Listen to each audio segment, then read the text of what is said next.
नमस्कार, CC news 24 channel देख रहे सभी दर्शकों का स्वागत है। दर्शकों, मैं दिनेश एक बार फिर मौजूद हूं वार्ड 26 के अंदर। मेरे साथ मौजूद हैं सुरेंद्र सोलंकी जी और आम आदमी पार्टी से हैं। आने वाले निगम के चुनाव के लिए दावेदारी करते हैं। कुछ तीखी नोकझोंक रखेंगे, सीधे सवालों की बात करेंगे, कड़े और कड़वे सवालों से शुरुआत करेंगे सुरेंद्र सोलंकी जी। नमस्कार सुरेंद्र। नमस्कार। एक बार दर्शकों को राम राम। आप सबको CCN न्यूज़ की तरफ से सबको राम राम मेरी। सुरेंद्र जी, क्या बताएंगे आने वाले चुनाव को लेकर के, क्या तैयारियों में? एक्चुअली हमारी अभी से तैयारी नहीं है। हमें इस क्षेत्र के अंदर 20 साल हो गए काम करते हुए, जो कि हमारे इस क्षेत्र के अंदर 3 ऑफिस है मेरे, 2 विजय विहार में, एक यहाँ पर। और इससे हम 2012 का चुनाव जनता के आशीर्वाद से, जब बुद्ध विहार भी हमारे इस क्षेत्र में आता तो हम निर्दलीय जीते थे 2012 में टीवी के निशान पे। तो वो लोगों का स्नेह और प्रेम है और हम समाज की सेवा करते हैं। और ये भी तय है कि भाई मैं ये कहूँ कि हाँ भाई मैं कुछ हूँ, आप समाज से पूछेंगे, क्योंकि समाज से हमें, हमसे समाज नहीं है। समाज कहेगा कि हाँ भाई सुरेंद्र सोलंकी ठीक है तो ठीक है, और नहीं है तो नहीं सही। ये बात वाकई सच्चाई है कि समाज से कोई भी जनप्रतिनिधि वो समाज से बनता है, बजाय कि जनप्रतिनिधि से समाज। क्योंकि कहीं ना कहीं अगर जनता जो है उसको चुनती है और जनता उसे ठीक मानती है, तब वो जनप्रतिनिधि तैयार होता है। अच्छा सुरेंद्र जी, मुद्दों के ऊपर अगर मैं बात करूं, आम आदमी पार्टी के मुद्दों के ऊपर, अभी जो हाल में इनकी जो नई आबकारी नीति आई है उसको लेकर के कहां तक सहमत है, जो शराब की उम्र कम करी है? देखो, एक्चुअल क्या है, मैं एक चीज़ से, केजरीवाल की एक नीति से बड़ा ही सहमत हूँ कि ठीक है, उन्होंने भाई 250 की जगह 850 ठेके खुल के, कोई दिक्कत नहीं है। देखो इससे क्या होगा, गलत नहीं है, मैं गलत नहीं मानता। ठेके बढ़ना गलत नहीं है। नहीं, बिल्कुल गलत नहीं है, क्योंकि जहाँ वो नहीं होता तो वहाँ 2 नंबर की बिकती है, सासी बेचते हैं और 2 नंबर की बिकती है। 2 नंबर पे तो गांजा, अफीम और चरस भी बिकते हैं, फिर तो उसे भी वैलिड कर दो। नहीं, वो वैलिड करने की बात नहीं है। लेकिन क्या है, शराब नीति में देखो, अगर जो भी गांजा, अफीम और ये तो बहुत ही वैसा है, लेकिन दिल्ली नशीला पदार्थ तो ये भी है, वो भी है। नशीला पदार्थ है तो फिर तो पूरे इंडिया में बैन होना चाहिए। बिल्कुल बैन होना चाहिए, मैं तो कहता हूँ बैन होना तो चाहिए। वो आप नहीं मानते बैन होना चाहिए? बैन होना चाहिए। तो फिर तो अभी गुजरात में बैन है। हाँ। अपना अभी बिहार में बंद है, गुजरात में बंद है। अभी वहाँ 2 नंबर की पी के कितने मर गए, 42 मर गए। अगर जायज पियेंगे तो नहीं मरेंगे? नहीं, ये नहीं होता। देखो, जो अगर सरकार की तरफ से होती है तो वो कम से कम, अब वहाँ सारी 2 नंबर की निकलती है खेतों में, माना 2 नंबर की निकलती है। एक चीज वो बंद है और वहां पर कोई चीज निकली है तो वो इलीगल तौर पे है, इलीगल मानते हैं ना उसको। अगर शराब की दुकानें बढ़ रही हैं और उम्र कम हो रही है तो वो लीगल है, सही है। उम्र अभी मुझे नहीं पता उम्र कितनी की है। 25 से 21 कर दी। 25 से 21 कर दी तो 25। ये भी गलत है, आपको नहीं पता, बताओ, आपको तो पता होना चाहिए। नहीं, एक्चुअल क्या है ना, हमने दारू की दुकान पे जाते नहीं ना, वो क्या भाई पार्टी के प्रतिनिधि तो हो। नहीं, पार्टी के प्रतिनिधि हैं, लेकिन लेकिन हम ऐसी खबरें नहीं पढ़ते। हम ज्यादातर हाँ भी आज हमारी तीर्थ यात्रा योजना है या लेबर, सिर्फ और सिर्फ पॉजिटिव, नेगेटिव अगर कोई सरकार कर देती तो उस पर ध्यान नहीं देते। कोई भी इसको नेगेटिव मांगता हो, मैं नहीं मानता। क्योंकि अगर सरकार ने शराब पीने की उम्र 25 से 21 करी तो वो नेगेटिव है या नहीं, गलत है या सही है? चलो, उसको 25 साल रखना चाहिए था, ये मैं मानता हूँ। लेकिन ये मैं अच्छा मानता हूँ कि हर जगह जो दुकानें खुली हैं और एक स्टैंडर्ड टाइप में नहीं, पहले ये बताएं, मैं दूसरे मुद्दे पे भी आऊंगा। 25 से जो 21 उम्र करी खरीदने की, वो गलत मानते हैं?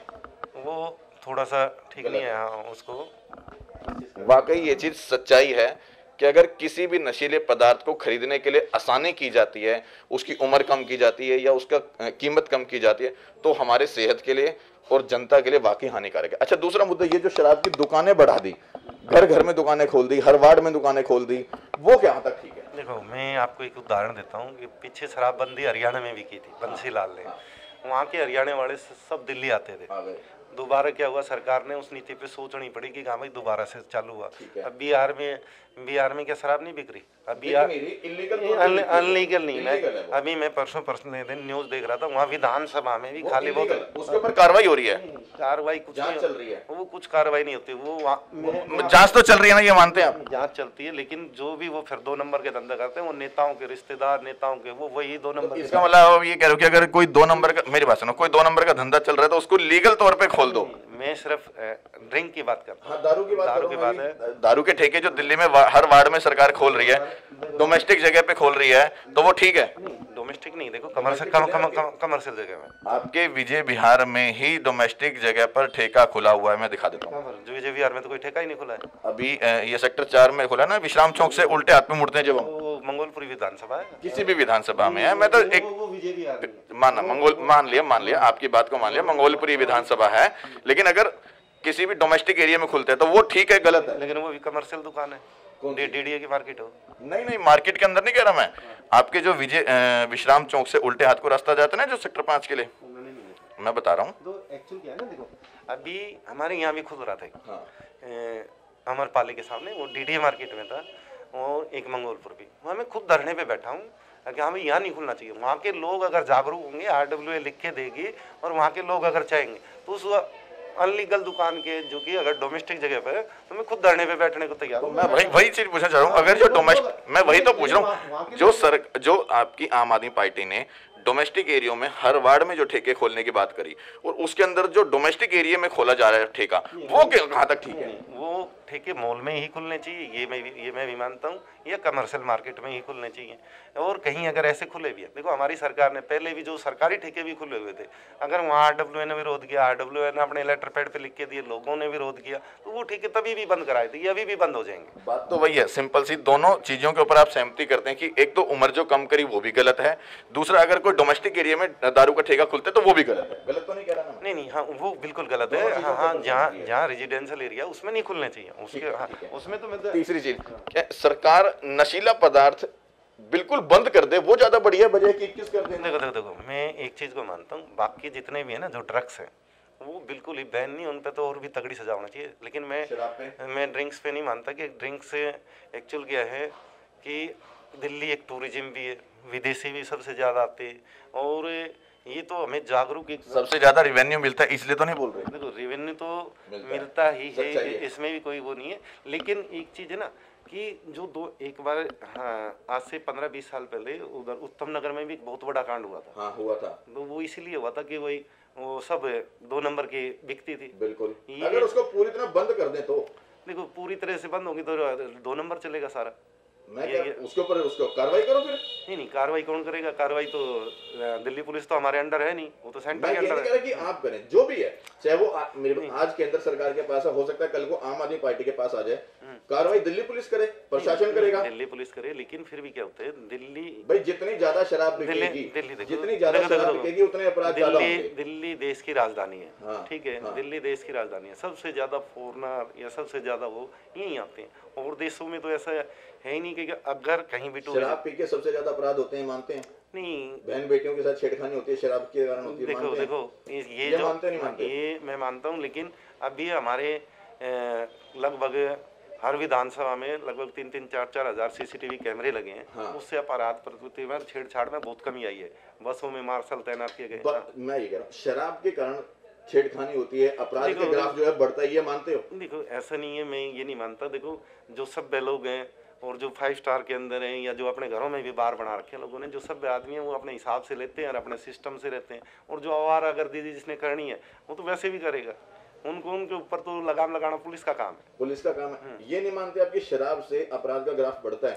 देखो ये है कि कोई अगर ज्यादा पीता तो अपराध तो बढ़ेगा, इसमें भी मैं मानता हूँ। लेकिन जो चीजें अगर पॉसिबल नहीं है कि राष्ट्रीय राजधानी में, उसको बैन नहीं कर सकते, और बिल्कुल नहीं। और दूसरे की अगर ऐसा ही है तो हम ये चाहेंगे कि सेंट्रल गवर्नमेंट इसको पूरे के देश में इसको वो कर दे। मैं तो इसके बिल्कुल सहमत हूँ कि शराब ही बंद कर देनी। नहीं, आप गुजरात में शराबबंदी है शुरू से। हाँ। लेकिन गुजरात में कितने ठेके आपको पता है? इलीगल तौर पे होंगे। नहीं, लीगल है। आपको नॉलेज ना हो, ठीक है। हर शहर के अंदर 5-5, 10-10 ठेके वहाँ भी है। कहाँ से आ गए फिर वो, जब वो बंद है तो? नहीं, आपको फिर नॉलेज नहीं। बताओ। मैं बताता हूँ।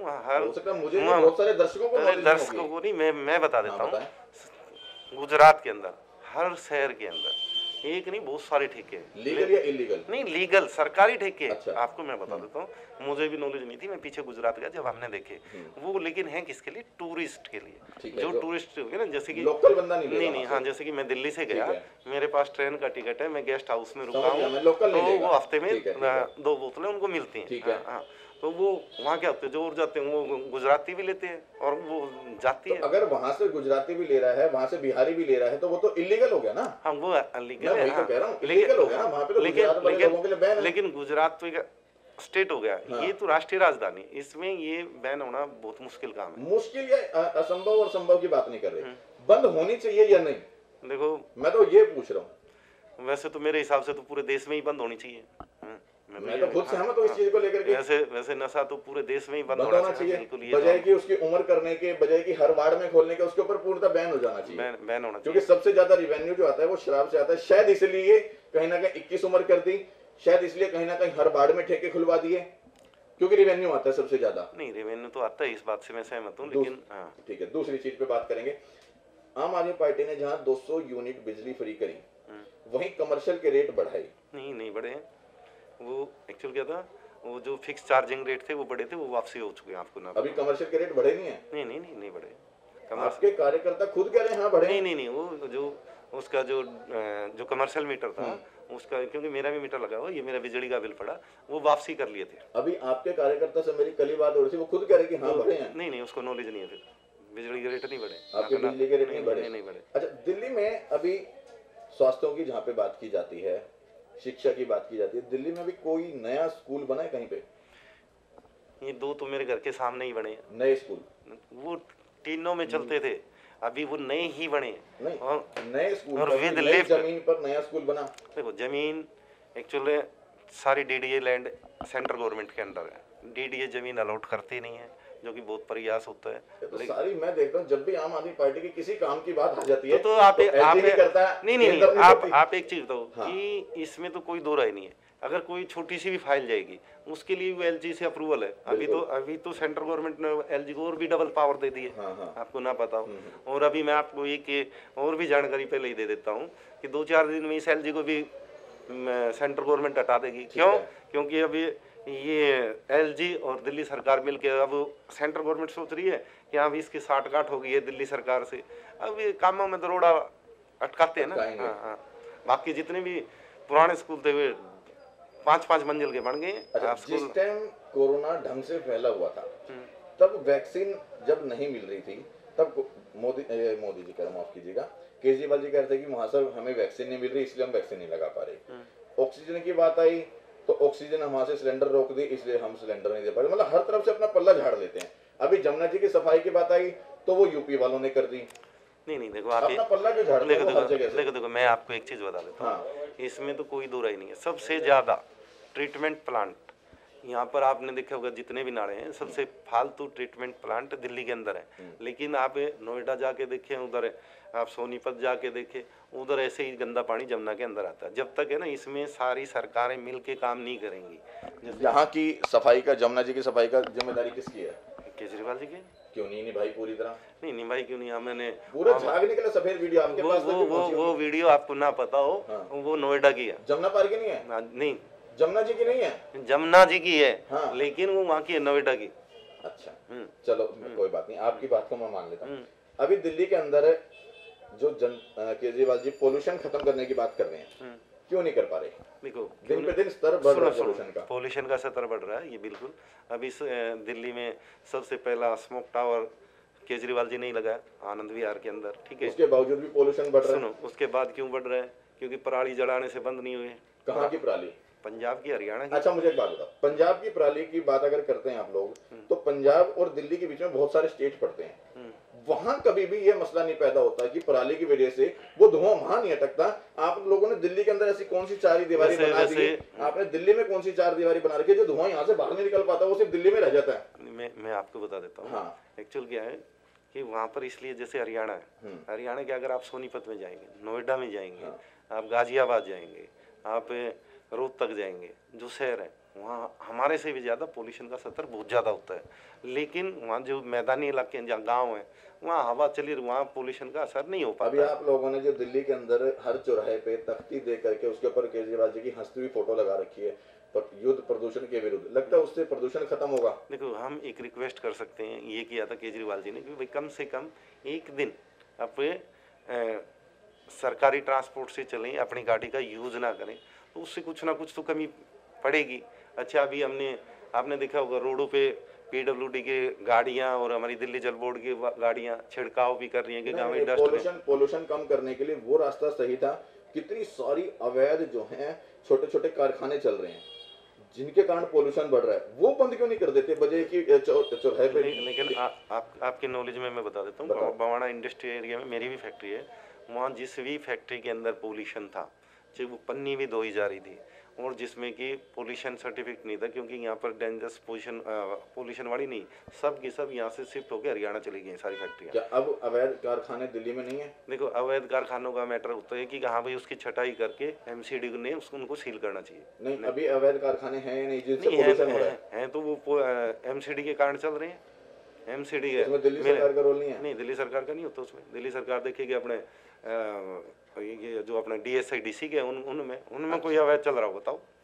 जो वैसे चल रहे हैं अनऑथराइज कॉलोनियों में जो चल रहे हैं, या भाई अपना इधर शहरों में चल रहे हैं, या तो वहाँ के लोग कंप्लेंट करें, और नहीं तो उसका सिर्फ एक ही चीज़ है, उसको MCD सील करती है अवैध कारखानों को। हमारे गांव में जितनी सीलिंग। इलेक्ट्रॉनिक वाहन क्यों नहीं मंत्री यूज कर लेते? जितने भी ये मंत्री हैं, जितने भी क्या नाम है नेताजी लोग हैं, ये इलेक्ट्रॉनिक वाहन का इस्तेमाल क्यों नहीं कर लेते? बजाय कि पब्लिक पे ये लागू करने के कि क्या नाम है अपनी गाड़ी बंद कर दो, रेड लाइट आ गई तो तख्ती लगा के खड़े हो गए वो लोग। ऐसे है, अभी दिल्ली सरकार में एक ही बात चल रही है, जितने भी मंत्री हैं, जितने भी अब जो भी गाड़ी आएगी वो सब इलेक्ट्रिकल ही लेंगे। कब से शुरू हो रहा है? मेरे ख्याल में इसी साल से शुरू हो जाएगा, 22 में। 2022 से सभी मंत्री और जो है नेताजी ये अपनी गाड़ियाँ इलेक्ट्रिकल ही ले रहे हैं। अभी थोड़ी शॉर्टेज थी इसलिए, और सभी इसीलिए पब्लिक को है ना, जो 16 लाख की गाड़ी है तो उस पर 1.5 लाख रुपए सब्सिडी भी दी गई है कि हाँ भाई दिल्ली सरकार की तरफ से कि इलेक्ट्रिकल नहीं। अभी ऑटो पे भी दे रहे हैं, ऑटो भी इलेक्ट्रिकल आ जाएंगे। धीरे धीरे इस पे ना नियंत्रण होगा पोल्यूशन पे भी, और भी स्मोक आउट लगेंगे। और फिर भी पब्लिक को तो जागरूक करना होता है। ये भी ज़रूरी है कि हाँ भाई प्रचार प्रसार भी ज़रूरी है कि आप ऐसे ना करें, ऐसे ना करें। और अभी जैसे कि भाई पोल्यूशन ज़्यादा है, अभी कंस्ट्रक्शन पे भी बैन है, ठीक है, स्कूल भी बंद कर दिए, तो उस चीज़ से फ़र्क तो पड़ता है। अभी थोड़ा सा ठीक है। अभी आपके मुख्यमंत्री जी पंजाब में जाकर घोषणा करके आए थे जिसमें 1000 रुपए पर महिला को देंगे। चुनावी दौरान से पहले 3 महीने 4 महीने पहले किसी भी राज्य में जा करके कोई मुख्यमंत्री यदि पैसे बांटने की बात करता है तो वो कहाँ तक ठीक है? नहीं, आपने देखा होगा, जब केजरीवाल जी पहली बार चुनाव लड़े थे 2014 में, जब चुनाव आया था, तो उन्होंने कहा था कि बिजली हाफ पानी माफ, ठीक है। उन्होंने कहा था हम 1000% सभी ये कह रहे थे कि ये बिजली को हाफ कैसे कर देंगे, ये पानी को। नहीं, मैं ये नहीं कह रहा कि वो नहीं करेंगे, वो कर देंगे, 1000 रुपए बांट भी देंगे, वो ठीक है या गलत है? आज लेबर कार्ड में या 5-5 हजार रुपए आ रहे हैं जब से लॉकडाउन। आप मेरी सवाल नहीं समझे, मैं ये कह रहा हूँ वो जो 1000 रुपए पर महिला को बांटने का वादा करके आए हैं, वो वादा गलत है या सही है? ऐसे बांटना ठीक है या गलत है? नहीं, देखो एक चीज है, अभी जैसे कि यहाँ दिल्ली के अंदर महिलाओं के लिए बस फ्री है, तीर्थ यात्रा योजना फ्री है। एक्चुअल क्या होगा कि जब महिलाओं के खाते में, देखो मेरे ख्याल में चाहे पंजाब हो चाहे दिल्ली हो, 80-75% महिलाएं को एक चीज रहती है कि हाँ भाई मेरे खाते के अंदर 1000 रुपए महीना आ गए तो वो बड़े खुश होते हैं। जैसे बुजुर्ग है, मतलब लालच दे दिए, नहीं, लालच की बात नहीं होती। और क्या? अभी चाहे वो बुजुर्ग है, चाहे वो बुजुर्ग है, अगर उसको वृद्धावस्था पेंशन आ रही है तो वो एक चीज उसको खुशी होती है कि हाँ भाई 2-2.5 हजार रुपए मेरे आगे, मैं अपने पोतों के क्या नाम है वृद्ध की पेंशन आना और 1000 रुपए का बता देना कि आपको 1000 रुपए हम देंगे। देखो वहाँ पर। अच्छा, 1000 रुपए से क्या होगा? क्या किस लिए दे रहे हैं वो? देखो 1000 रुपए से एक चीज तो होगा, क्या? अगर घर में 5 महिलाएं हैं तो 5000 नहीं आगे क्या? हाँ, क्या होगा? मतलब हर महिला के 1000 रुपए से क्या होने वाला है? नहीं होने वाला कुछ नहीं होता, लेकिन उस घर को एक सहारा लग जाता है। और गाँव के अंदर ज्यादातर, आज चाहे हरियाणा चले जाओ चाहे पंजाब चले जाओ, कुछ ही घर अमीर होते हैं और वो उन्होंने लेना भी नहीं चाहिए। आपकी चलो सारी बात मान ली कि अमीर होते हैं, बाकी सब गरीब हैं। कितने % गरीबी संख्या में मानते हैं पंजाब को? अभी पंजाब में कम से कम भी, क्योंकि मैं पिछली बार पंजाब में 6 महीने रहा था चुनाव के दौरान, वहाँ कम से कम भी 60-70% है। 70% आपकी बात को बड़ी करता हूँ। 70% जब गरीब हैं, 1000 रुपए अगर उसको दे रहे हैं, आज दूध की थैली भी 35 रुपए की आती है। और ये 33 रुपए पड़ते हैं एक दिन के 1000 रुपए के हिसाब से। तो दादी किलो दूध भी नहीं आया, फिर उसका क्या करेंगे वो 1000 रुपए का? देखो एक चीज होती है, कोई भी अगर हम किसी भी स्टेट में, देखो ये जब वृद्धावस्था पेंशन शुरू हुई थी तो मात्र 100 रुपये से हुई थी, आज 2500 रुपये। तो ऐसा नहीं है उससे के सारा तो लगता है, और ये भी नहीं है क्या सारा लगेगा, आधी किलो दूध तक नहीं आया। नहीं, दूध के लिए तो वहाँ क्या होता है ना, गाँव में अपनी गाय भैंसे बांध दे होते हैं, तो फिर किस लिए दिए 1000 रुपए? अरे कुछ ना कुछ तो उनका सारा होगा। मैं बता रहा हूँ ना, जब एक घर में अगर 5 महिलाएं तो 5000 नहीं आए क्या? आप खर्चे 5 के नहीं है तो 5 के खर्चे तो 5 के मिलजुल के। ज्वाइंट फैमिली है का? नहीं, गाँव में आज भी ज्वाइंट फैमिली, तो 5 के खर्चे भी तो हैं। तो 5 के ऐसा नहीं है, देखो हर 1000 रुपए पर महिला दे रहे हैं ना वो। चलो मैं आपको एक चीज बता रहा हूँ, आज अगर यहाँ पर है दिल्ली के अंदर जो छोटा तबका है, लेबर क्लास है, जो ये है, वो 12-13 हजार रुपये महीने की नौकरी करते हैं। बिल्कुल सुन लो, जो कि अभी वो भी केजरीवाल ने किया, उससे पहले तो 8-9 हजार रुपये की सैलरी थी, जो कि लेकिन उस 10,000 के अंदर भी अपने परिवार को भी चलाते हैं और अपने घर पे भी 2-4 हजार मानते हैं। जब वो 8-10-12 हजार रुपए की तनख्वाह को भी सरकार उसको गरीबी रेखा से नीचे मानती है, और गरीबी रेखा से नीचे वाले को तो 10,000 रुपए महीना मिल रहा है, और उसको 1000 रुपए दे करके मतलब क्या दिखाना चाह रहे हैं? नहीं, लेकिन वो अपना काम भी तो करेंगे ना, कोई अपनी खेती करेगा, कोई अपना वो करेगा, उसको तो बस सहारा देने वाली बात है, और कोई नहीं। किस चीज का सहारा? सहारा तो क्या मिलेगा? सहारा तो मैंने बता दिया, अगर दूध की थैली भी नहीं आ रही, मैं तो कह रहा हूं दूध की थैली तो वो काम तो करेंगे ही ना, ऐसा थोड़ी ना कि भाई वो काम नहीं करेंगे, काम तो करेंगे ना वो, फिर भी चाहे वो मजदूरी करें चाहे खेती करें, वो अपना काम तो करेंगे। ये थोड़ी ना कि वो 1000 रुपये पे से ही वो दूध और वो चलाएंगे। जब उन्हें पता है कि 1000 रुपए में गुजारा नहीं होना, 1000 रुपए में काम नहीं चलना। नहीं, आप एक चीज कह रहे हैं भाई, जब तक आदमी के हाथ पैर चलते हैं तो वो 100% काम तो करता ही है ना, वो काम भी करेंगे, उससे तो ये लगा लो थोड़ा सारे की बात है। अब एक बात हो, बिजली का बिल तो पहले भी भरते थे, आज अगर बिजली का बिल और पानी अगर 200 यूनिट तक फ्री हुआ है, पानी फ्री हुआ है, तो हर आदमी को दिल्ली के अंदर का लगभग 60-70 लाख परिवारों को एक फायदा तो मिल रहा है ना, 3-4-5 हजार का, किसी को 5 हजार का, किसी को 7 हजार का। और आज किसी का नुकसान भी हो रहा है। नहीं, नुकसान किसका हो रहा है? 200 यूनिट से अगर ऊपर जाता है तो पूरा बिल भरना पड़ता है। नहीं तो देखो, नहीं 400 तक आपको ना पता हो। अच्छा, 400 के बाद 400 के बाद अब देखो, जिसने देखो जो अगर अमीर आदमी है, देखो 400 के बाद अगर जो अमीर आदमी है जिसने एसी चला के रखना है, अब भाई सर्दी के अंदर हीटर चला के रखने, तो वो तो फिर भरेगा। कितना भरेगा? पूरा या उसका? नहीं, वो फिर पूरा भरेगा, उसमें कोई आप नहीं 400 तक तो दे दिया ना भाई। हमने जो किया है वो मिडिल क्लास के लिए, देखो जिसने अपर जिंदगी, वो तो रात को 5 स्टार होटल में ही खाना खाता है, वो इस चीज को थोड़ी ना मानेगा कि मैंने 400, उसको तो कोई फर्क ही नहीं पड़ता। नहीं, तो गरीब आदमी तो ये देखता है ना कि हाँ भी मेरी 200 यूनिट पार नहीं हो जाए। मैं मिडिल क्लास ये देखता है मेरी 400 यूनिट ना हो जाए। और अब सर्दी के अंदर तो किसी की 200 होती ही नहीं है, आज तो मेरी भी नहीं हो रही है, ऐसा थोड़ी है। अगर हीटर लगाएंगे तो बिल्कुल तो ही होगी, वैसे तो नहीं हो रही ना। हाँ, और फिर सबने 4-4 मीटर लगवा रखे हैं फ्लोर वाइज, ऐसा नहीं है, उसका बेनिफिट है। हाँ। आने वाले निगम के चुनाव में यदि आप लोगों की सरकार आ जाती है, तो जितनी अवैध बिल्डिंगें बनती हैं वो बनेंगी या नहीं बनेंगी? देखो, आपको एक चीज का पता है कि चाहे जो मर्जी हो, कोई भी मंत्री है या भाई कोई भी हमारे यहाँ पर आम आदमी पार्टी में कोई भी एमएलए है, ऐसा वैसे निकला नहीं अभी तक, मैं ये कहूँ। और जो अगर ऐसा जिसके ऊपर आरोप मिलेगा तो उसको तुरंत ही बाहर कर दिया गया। तो अब ना तो कोई अवैध बिल्डिंग बनेगी तो सब लीगली बनेंगी। जो ये बिल्डिंग बनाने में जो भ्रष्टाचार जो एमसीडी ने दिल्ली में कर रखा है बीजेपी ने 15 साल से, कि चाहे वो गरीब आदमी 50 गज का लेंटर डाले, चाहे 25 गज का डाले, और चाहे बिल्डर बनाए, सबसे पैसे इकट्ठे करना। हर काउंसलर ने का मुझे पता है कि हमारे यहाँ वो सब पैसे ही लेके बढ़ाते हैं। काउंसलर लेगा बताओ? मैं ये कह रहा हूँ कि इसमें देखो कि एमसीडी में कौन आपके यहाँ बिल्डिंग है? निगम पार्षद हमारे यहाँ मनीष चौधरी है। लेते हैं वो पैसे बिल्डिंग बनने? नहीं, बिल्डिंग वाले तो लेके जाते हैं ना, जो एमसीडी का जो सिस्टम है, उनका रोल है निगम पार्षद। देखो एक चीज तो रहेगा ना, जब अगर एमसीडी में सरकार सख्त होगी तो उन अफसरों की क्या हिम्मत है कि वो पैसे ले लें? मैं आपको बता, मेरी उनसे बात हुई थी, वो कहते हैं मेरा इसमें कोई रोल नहीं है, अभी निगम पार्षद का कोई रोल नहीं है। मैं अभी आपको बताता हूँ, 2012 से 17 तक हम रहे। अगर कोई चाहे मॉल भी बने मेरे यहाँ, आप बुद्ध विहार पहले मेरे क्षेत्र में था, बुद्ध विहार मैन मार्केट, शंभू शर्मा ने भी बनाए, बड़े बड़े बिल्डरों ने। अगर कोई ये कहते कि 5 रुपए भी गए हो 2012 से 17, चाहे किसी ने जो मर्जी बनाया। नहीं आप अपनी बताएं, मैं तो जनरल बात कर रहा हूँ। यहाँ पर अगर बिल्डिंग का निर्माण हो रहा है तो क्या उसमें निगम पार्षद का हाथ है या नहीं? मैं तो सिर्फ एक ही चीज कह रहा हूँ, अगर अवैध बिल्डिंग का अगर निर्माण होता है, अगर आपका काउंसलर स्ट्रॉन्ग है, आपकी एमसीडी की सरकार स्ट्रॉन्ग है, तो किसी अफसर की हिम्मत नहीं है कि वो किसी से पैसे ले ले। देखो अवैध बन रही है एक अलग चीज़ है, लेकिन क्या कोई अवैध नहीं है यहाँ पर। क्या है कि अवैध कॉलोनी है भाई, ये अवैध कॉलोनी है, इस वजह से पैसे लिए जाते हैं। यहाँ पर क्या है, कहाँ भाई आप नक्शे से नहीं, अरे नक्शे पास करो, सीधी सी बात है। और नक्शे से आज के टाइम में क्या था, पहले ये जनता फ्लैट थे, एक कमरा था, अब ऊपर सब अनलीगल है। अब परिवार बढ़े तो ये बढ़ेंगे ना, अब फ्री होल्ड करा लिया लोगों ने, तो उनको बढ़ाने में कोई ऐसा थोड़ी छूट देने।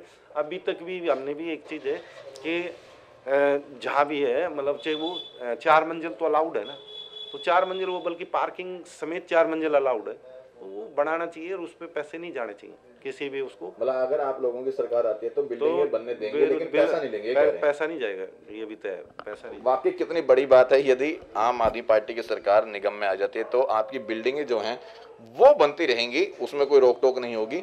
और जो ये मोटी मोटी रिश्वत जितने ये निगम के अधिकारी आकर लेते हैं वो नहीं होगा। हाँ, उन पे सख्ताई होगी। नहीं, अगर हमने शुरू में भी किया था, जब केजरीवाल जी की सरकार आई तो क्या था, एसीबी हमारे पास थी, तो उसी टाइम पे यहाँ से 3 जय उठाए थे जो कि 15-15 दिन जेल में रह के आए थे।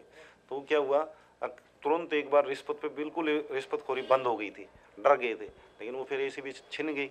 अब वो छिन गई तो फिर कार्रवाई कैसे हो। और आम लोग फिर क्या होता है, डरते हुए कि हाँ भाई उसने पैसे नहीं दिए तो बिल्डिंग को तोड़ देते हैं, सील कर देते हैं, इसलिए बेचारे सब डरते हुए देते हैं। इसमें कोई वो नहीं है। अगर सख्त रहेगा, और ये भी तय है कि अगर हमारी सरकार दिल्ली में आती है और आएगी अब की बार, क्योंकि लोगों का एक रुझान है, कम से कम हम 272 में से 200 पार होंगी। और दिल्ली के अंदर जो भी हाउस टैक्स है, जो मिडिल क्लास के जो हाउस टैक्स है, ई कैटेगरी तक और उस तक हाउस टैक्स भी पूरा खत्म कर दिया जाएगा। अभी आपको पता होगा कि आपके पार्टी के जो क्या नाम है वार्ड अध्यक्ष है वहाँ से विनीत उपाध्याय, वो उस पे धरने पे और अनशन पे बैठे हुए थे, पता होगा शायद आपको। हाँ पता है। क्या वो मांगे जो लेकर के बैठे थे वो मांगे सही थी या गलत थी? अभी कहते ना उसने का धरने का मैंने पता था, धरने पे बैठा था, पर ये नहीं पता उसको किस मांगों पर बैठे हुए थे। उनका ही मानना था कि वहाँ पर कूड़ा पड़ा रहता है, बिल्डिंगें बनती हैं, गाय भैंस गोबर वगैरह करते हैं। हाँ, वो डेयरियों के उसमें बैठे हुए ना, तो एमसीडी और डीडीए की मांगों को लेकर बैठे थे। और वहाँ पर जो निगम पार्षद है वो खुद आम आदमी पार्टी का है, अजीत झा। उन्होंने एक बार भी वहां पर जाकर उनसे राय मशवरा या उनसे बातचीत करने की कोशिश नहीं करी कि क्यों बैठे हैं। देखो एक चीज़ और भी मैं आपको बता देता हूँ, जहाँ आम आदमी पार्टी का निगम पार्षद है, क्योंकि सत्ता में तो है नहीं भाई आम आदमी पार्टी। अभी क्या होता है यहाँ पर एक चीज़ होती है, देखो अजीत जहाँ थोड़ा सा शरीफ आदमी है। अभी जैसे हम थे तो हमने डेयरियाँ वैसे ही बंद करा दी थी। ये क्या होता है, जितने भी डेयरी वाले सब एमसीडी के एमटीआई को उनको सबको पैसा जाता है। नहीं, मैं क्या पूछ रहा था, मेरा सवाल आप समझे नहीं। जब वहाँ का जनप्रतिनिधि निगम पार्षद भी अगर आपके किसी कार्यकर्ता के धरने पर नहीं जाता है तो वो गलत है या सही है, उसको जाना चाहिए था या नहीं? देखो या तो वो बाहर होंगे या वो वहीं थे, तो वो किसी वजह से नहीं गए होंगे। इसी वजह से उनको ये लग रहा था कि अगर मैं चला जाऊंगा तो कभी उनको बुरा ना लग जाए। नहीं, थोड़ा सा ना देखो हर पार्टी के अंदर एक चीज होता है, अभी चुनाव भी आ रखा है, इंसानियत तौर पे बात कर रहा हूं, क्योंकि वो तो किसी चुनाव के मंच पे बैठे हैं, तो उनको वो लोकतंत्र मंच करके कुछ ऐसा बना रखा है प्रगतिशील। एक्चुअली ये तो है ना कि भाई अभी जाना चाहिए था या नहीं, क्योंकि एक आदमी मर रहा है, मरने की स्थिति में अनिश्चितकालीन धरने पर बैठ गया और निगम पार्षद सो रहा अपने दफ्तर में। देखो वो भी हमारे विनीत उपाध्याय भी हमारे वार्ड अध्यक्ष हैं, दोनों अजीत झा को वहाँ जाना चाहिए था, मेरा तो जाना चाहिए था ना। चाहे बेशक से भी उसका विरोध होता है, वो जाना चाहिए ऐसा। चलिए, ये तो रही तीखी सवालों की बात, जहां तक आपने जवाब दिया हम बिल्कुल उससे पूरी तरह सहमत है। बाकी जनता देखेगी, अगर किसी तरह की कोई और चीज रह गई है तो आप उसमें कमेंट बॉक्स के अंदर कमेंट डालकर हमसे बात कर सकते हैं। अच्छा सुरेंद्र जी, अभी अपने दफ्तर के अंदर किस किस तरह की सेवाएं दी जा रही हैं? हमारे यहाँ रखा हुआ, हमारी ये नहीं है कि ये 4 दिन का कैंप या 10 दिन का कैंप, हमारे ये ऑफिस लगभग 15 साल से है। और विजय विहार भी यहाँ जैसे लेबर कार्ड है, अभी यहाँ लोग क्या होता है कैंप लगाते हैं, वो लेबर कार्ड के भी 400 रुपये लेते हैं। मैंने भी एक लगवाया तो 400 में भी तो 400 रुपये किस चीज़ के ले रहा है, फीस तो हमारी इकट्ठी हो रही ना। अरे मैं वो सुने हमने 850 बनवाए, अब वो क्या 850 कितने पैसे लेके? उसने 400 रुपये लिए। आपने कितने लिए? नहीं हमने तो 5 पैसे में, हमने तो ऑफिस दिया, बल्कि अपने पोस्टर लगवाए। मैंने उससे पूछा, वो बोला कि वहाँ 200 रुपये देने पड़ते हैं, फलाना डगड़ा। भाई ये तो गलत है। मैंने फिर उसको तुरंत अटका और भगा दिया। अब वो सेक्टर 3 से आके मैंने जब हिसाब लगाया ना, जब मुझे पता लगा ये तो 25 रुपये में बनते हैं। अब 25 रुपये की चीज़ को भाई तू 400 रुपये ले रहा है, तूने 100 बढ़ा दिया, 40,000 रुपये हो गए रोज़ के, तो वो तो बहुत मोटी कमाई है कैंप के नाम पे। लेकिन फिर मैंने यहाँ किया, कोई भी आएगा वो 25 रुपये तो 25 रुपये ही लेंगे। 25 की जगह 30 हो जाते हैं, 5 रुपये खुद लेने होते हैं, लेकिन 30 रुपये। बाकी हर सेवा 5 रुपये क्या कर लेते नहीं नहीं नहीं, एक्चुअल क्या होता है ना, नहीं नहीं ऐसा है ना, देखो एक चीज़ है, हम यहाँ पर सुबह से शाम तक उनके हुए, अब 5 रुपये खुद लेनी है, वो 25 लाएँ तो 25 ही लेंगे, नहीं तो वो 5 रुपये की कोई ऐसी बड़ी बात नहीं है। उसके साथ में उनको 10 चीज़ें और भी देते हैं, ऐसा नहीं है, कार्ड भी बना के देंगे, उसको स्क्रीनिंग करके भी देंगे। उस 5 रुपये को मैं कोई ऐसी बात नहीं मानता। रात के 2 बजे तक चढ़ाते हैं, क्योंकि है ना, दिन में सर्वर डाउन रहता है, जब चढ़ाते हैं, जब उनकी सेवा करते हैं। तीर्थ यात्रा योजना के यहाँ पर है, पेंशन का यहाँ पर है, आधार कार्ड में कोई भी अपडेट हो यहाँ पर हम कराते हैं, ड्राइविंग लाइसेंस का यहाँ कराते हैं हम, मैं क्या नाम है अपना इसका, किसी का पासपोर्ट का है, या मतलब जो भी आल सेवाएं है ना दिल्ली सरकार, हाँ ऑनलाइन की, वो मेरा फर्स्ट फ्लोर पे पूरा IT क्षेत्र बैठा है, मतलब वो लड़के हमने बैठा रखे हैं कि किसी का भी कोई भी काम हो, हम यहाँ पर सुबह 9 बजे से लेकर 4 बजे तक ऑफिस में पब्लिक डीलिंग पूरी भी, फिर उसके बाद में चढ़ाना भी पड़ता है। तो ये कैंप आपका रेगुलर चलता रहता है हमेशा हमेशा के लिए? अच्छा, मतलब ऐसा नहीं है कि भाई 2 दिन लग नहीं नहीं नहीं नहीं, हमारा वो कैंप ये नहीं है कि कहाँ भी हमने 5 दिन लगाया 7 दिन लगाया, ये मतलब परमानेंट ही है हमने हाँ परमानेंट ही। हम पहले भी चाहे किसी का जब बिजली के बिल की लाइन लगती थी ना, हम ऑनलाइन यहाँ से जब भी फ्री करते थे सब। तो आपने देखा दर्शकों, हमने खास मुद्दों को लेकर के, आम आदमी पार्टी के मुद्दों को लेकर के जब एक तीखी नोकझोंक करी, सीधे सीधे सवाल करे। यदि आप इन सवालों से सहमत हैं तो कमेंट बॉक्स में इनको जिताने का थंबनेल जरूर देना, और यदि किसी चीज़ से आपको लगता है कि जवाब सही नहीं दिए तो वो भी कमेंट बॉक्स में अपनी राय जरूर देना। इस तरह की खबरों को देखने के लिए हमारे साथ बने रहिए CCI न्यूज़ दिल्ली के साथ।